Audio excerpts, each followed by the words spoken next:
அனைவருக்கும் வணக்கம். சுப மாரிமுத்து திருப்பூரிலிருந்து இந்த பதிவு உங்களுக்காக. பாரம்பரிய திருவள்ளுவர் குல வம்சம் சுப மாரிமுத்து உங்களுடைய வாழ்க்கையில் நிறைய விஷயத்தை சொல்கிறதுக்காக இந்த இடத்துல உங்களை உட்கார்ந்துருக்கேன்.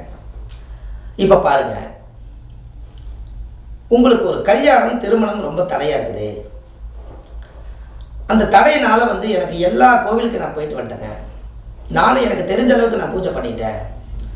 ஏன் இன்ன வரைக்கும் இந்த செவ்வாய் தோஷம் இருப்பவர்களுக்கு நிறைய பூஜை பண்ணி கூட எனக்கு திருமணம் நடக்க மாட்டேங்குதுன்னு நிறைய பேர் சொல்கிறாங்க.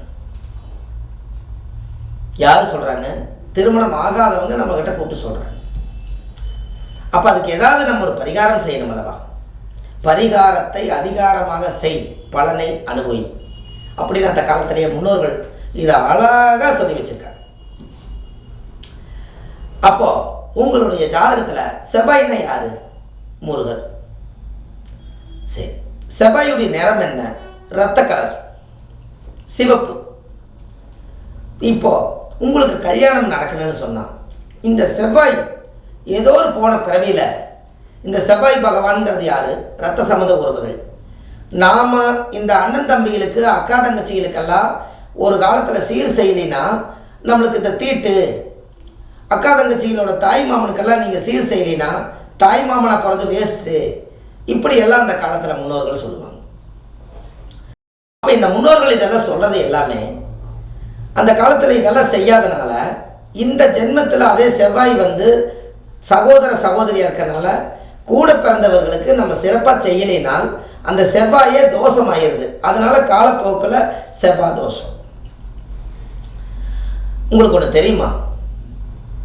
நீங்கள் செவ்வாய் தோஷம் நிவர்த்தி பண்ணணுன்னா நீங்கள் கூட பிறந்தவங்களை அக்கா தங்கச்சி அண்ணன் தம்பி இவங்களுக்கு எல்லாமே புடவை வாங்கி கொடுக்குறதும், அவங்கள சாப்பிட வைக்கிறதும், அவங்களுக்கு சீர் சீமந்தம் அவங்க வீட்டில் போய் செய்கிறதெல்லாம் நீங்கள் பண்ணினீங்கனாலே செவ்வாய்ங்கிற சகோதர சகோதரி அண்ணன் தம்பிகள் எல்லாம் சந்தோஷப்பட்டாலே இந்த ஜாதகத்துக்கு செவ்வாய் ரிமூவ் பண்ணிடும். அந்த தோஷம் ஒன்றும் இல்லாமல் போயிடும். உங்களுக்கு தெரியுமா அது? நீங்கள் கண்டிப்பாக ஒரு நாள் நீங்கள் அதை செய்யுங்க. உங்கள் வாழ்க்கை ரொம்ப சிறப்பாக. அப்போ உங்கள் ஜாதகத்தில் அந்த செவ்வாய் தோஷம் உங்களுக்கு அது கடுமையாக பாதிக்கிறதுனால அது மூலிமா உங்களுக்கு நிறைய பிரச்சனைகள் எல்லாம் வந்தால் இதெல்லாம் நீங்கள் செஞ்சுருங்க. ஒரு முக்கியமான பரிகாரத்தை இந்த பதிவில் உங்களுக்கு சொல்லிடுறேன். செவ்வாய்னா ரத்தம்னு சொல்லிட்டோமா? உங்கள் குலதெய்வம் கோயிலில் போய் ஒரு குங்குமம் 1 கிலோ வாங்கி, செவ்வாய்னா ரத்தம் மாட்டவே குருதி பூஜை. குருதின்னு என்ன? அந்த காலத்தில் முன்னோர்கள் குருதினா ரத்தம். குருதி பூஜை ஒரு சின்ன ஒரு தீர்த்த குடத்தில் 1 குடம் தீர்த்தத்துக்குள்ளே பால் ஊற்றுறதுக்கு பதிலாக தீர்த்தத்தில் என்ன பண்ணுறீங்க? 1 குடம் பால், 1 குடம் குங்கும தீர்த்தம், இது 2 வச்சுக்கோங்களேன். எப்படி? 1 குடம் பால், 1 குடம் செவ்வாய் தீர்த்தம். ஏன் பாலும் சிவப்பு குங்குமத்தையும் நான் சாமிக்கு நீங்கள் அபிஷேகம் பண்ணுங்க. ஏன் நான் பண்ண சொன்னால், சுக்கிரன் என்பது வெள்ளை, செவ்வாய் என்பது சிவப்பு. சுக்கிரனும் செவ்வாயும் 2ம் சேர்ந்தா தான் கணவன் மனைவி இணைவு.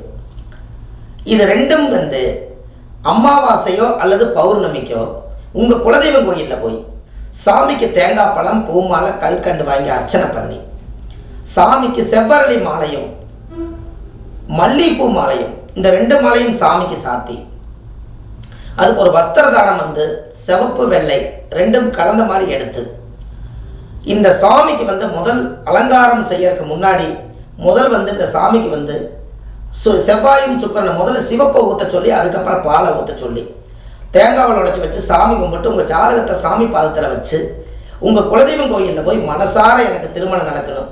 முன்னோர்கள் அந்த காலத்தில் என்ன பாவம் செஞ்சாங்கன்னு எனக்கு தெரியாது. முன்னோர்கள் கட்டி வச்ச குலதெய்வமே, உன்னிடத்துல நான் உன் பாதத்தில் நான் சரண்டர் ஆகிட்டேன். இதுக்கு மேலே எனக்கு பரிகாரம் செய்யறதுக்கு எனக்கு தெரியல. நான் குலதெய்வம் என்பது என்னோடய தாய் வீடு. அதனால் நான் தாய் வீட்டுக்கே நான் வந்துட்டேன். எனக்கு நீ தான் பார்த்து எனக்கு ஒரு நல்ல, ஒரு அழகுள்ள, அறிவுள்ள, புத்தியுள்ள, ஞானமுள்ள, பாவங்கள் செய்யாத குடும்பத்தில் இருந்து ஒரு தைரியமான வீரியமான ஒரு கணவன் அல்லது மனைவி எங்கள் வாழ்க்கையில் அமையணும்னு சொல்லி மாப்பிள்ளையாக இருக்கிறவங்க ஒரு பொண்ணை வேண்டிக்கிங்க, பொண்ணாக இருக்கிறவங்க மாப்பிள்ளை வேண்டிக்கிங்க. இப்படி வேண்டி உங்களுடைய ஜாதகத்தை வச்சு தீபாராதனை காமிச்சு பூஜை பண்ணி ஒரு சக்கரை பொங்கல் வச்சு சாமிக்கு நைவேத்தியம் பண்ணி அந்த சக்கரை பொங்கலை ஒரு 7 பேருக்கு கொடுத்துட்டு வாங்க. அன்னையோடு உங்களுக்கு திருமண தடை தோசை நீங்கிடும். இதை நீங்கள் செய்யுங்களே, உங்கள் வாழ்க்கை எப்படி இருக்குதுன்னு பாருங்கள். ரொம்ப ரொம்ப பிரமாதமாக இருக்கும். இதுக்கெல்லாம் நீங்கள் ஒரு கொடுப்பனம் வேணும்னெல்லாம் ஒன்றும் இல்லை. குலதெய்வம் உங்கள் வீட்டுக்கு பக்கத்தில் கூட இருக்கான, இதை செய்யணுமே, இதை செஞ்சால் உங்கள் வாழ்க்கை நல்லா இருக்கும்னு சொல்லுது. அப்போ கண்டிப்பாக இதுக்கு ஒரு மாற்றம் ஏற்படுத்தணும் அல்லவா? அதனால் இந்த விஷயத்தை உங்களுக்கு நான் சொன்னேன். அப்போ குங்கும தீர்த்தமும் பால் தீர்த்தமும் ரெண்டும் சேர்ந்து உங்கள் குலதெய்வ கோயிலில் போய் வெள்ளிக்கிழமை நாள் அல்லது செவ்வாய்க்கிழமை அல்லது பௌர்ணமி அல்லது அமாவாசை இந்த 4 நாளில் செய்வது ரொம்ப சிறப்பு. எல்லாமே சுக்கர ஜவாயா வருதாங்க, உங்களுக்கு எல்லாம் சுக்கர ஜவாயாவே வரும். கண்டிப்பாக இதை நீங்கள் செஞ்சு பாருங்கள், அருமையாக இருக்கும். இல்லை உங்கள் ஜென்ம நட்சத்திரத்தை வச்சுக்கோங்க, அதுக்கு எதுக்குமே 4 நட்சத்திரம் பார்க்க வேண்டாம். இப்போ உங்கள் நட்சத்திரம் எதுவோ அந்த நட்சத்திரத்தன்னைக்கு அந்த சாமிக்கு அபிஷேகம் இதை பண்ணி உங்கள் குலதெய்வ வழிபாட்டை சிறப்பாக பண்ணி அந்த தீர்த்தங்களை எல்லாம் கொண்டு வந்து நீங்கள் வாழ்கிற வீடு பூரா தெளிச்சு விட்டு சாம்பிராணி புகையெல்லாம் போட்டு ஒரு மஞ்சள் பிள்ளையாரை பிடிச்சி வச்சு அன்றைக்கி விளக்கேற்றுங்க. அன்னையிலேருந்து உங்களுக்கு ஒரு புது பிறவி. தெய்வத்துக்கு நீங்கள் பூஜை பண்ணிக்கிறீங்க, குலதெய்வம் உங்கள் வீட்டுக்கு வரப்போகுது, இன்றைக்கி நைட்டு வந்து தங்க போகுது. இதை நீங்கள் செய்யுங்க, உங்கள் வாழ்க்கை நல்லா வாழ்க்கை தங்குச்சுன்னா, குலதெய்வம் தங்குச்சுன்னா உங்கள் வாழ்க்கையும் தங்கிடும். அவ்வளோ, இதை செய்யுங்க. அடுத்த நிறையா உங்களுக்கு இந்த மாதிரி பதிவுகளை உங்களுக்கு நிறையா கொடுக்குறேன். சுப மாரிமுத்துன்னு யூடியூப்பில் போனாலோ அல்லது நீங்கள் வள்ளுவர் வாக்குன்னு யூடியூப் சேனலில் போனீங்கன்னா ஒரு 700-800 வீடியோ உங்களுக்கு கொடுத்துருக்கேன். நீங்கள் உள்ளே போய் பார்த்தீங்கன்னா அவ்வளவு விஷயங்கள் உங்களுக்கு நிறைய எளிமையான பரிகாரத்தை நிறைய கொடுத்துருக்கேன். இப்போ தான் நிறையா பரிகாரங்கள் எடுத்து ஒவ்வொரு நாட்டுகளுக்கு சமர்ப்பணம் பண்ணுறேன். இப்போ தான் சிங்கப்பூர் போனோம், மஸ்கட் போனோம், துபாய் போனோம், இப்போ மலேசியா கிளம்பிட்டோம். இப்போ எல்லா நாட்டுகளுமே இந்த எளிமையான பரிகாரங்கள், அங்கேயும் நிறைய மக்களுக்கு கல்யாணம் ஆகாமல் படித்த மாப்பிள்ளை இல்லாமல் நிறைய கஷ்டப்படுறாங்க. அதனால் ஒவ்வொரு நாட்டுகளையும் போய் நாங்கள் ஃப்ளைட்டை ஏறி அங்கே போய் அங்கே உட்காந்து நீங்கள் இவ்வளோ தூரம் ஃப்ளைட்டை பிடிச்சி எங்கள் ஊரில் நீங்கள் ஜாதகம் சொல்கிறதுக்கு நாங்கள் தான் கொடுத்து வச்சுக்கோம். நாங்கள் நிறைய பேர் சொல்கிறாங்க. துபாயெல்லாம் இப்போ போயிருந்தேன். துபாயெல்லாம் பார்த்தீங்கன்னா அவ்வளவு நாடு சுத்தம், நாட்டில் ஒரு அருமையான மனிதர்கள் சுத்தம், எல்லாரும் நாம் வந்ததை அவ்வளோ வரவேற்கிறாங்க. எத்தனையோ பேர்களுக்கு நம்ம ஜோதிடம் பார்த்துட்டு வந்தேன்.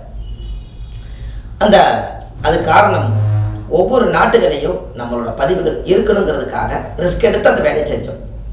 கண்டிப்பாக உங்களுக்கு இந்த பதிவுகள் எல்லாம் எளிமையான பரிகாரம் தான். இது உங்கள் தாய் வீட்டுக்கு செய்கிற பரிகாரம் தான், உங்கள் குலதெய்வ வழிபாடு.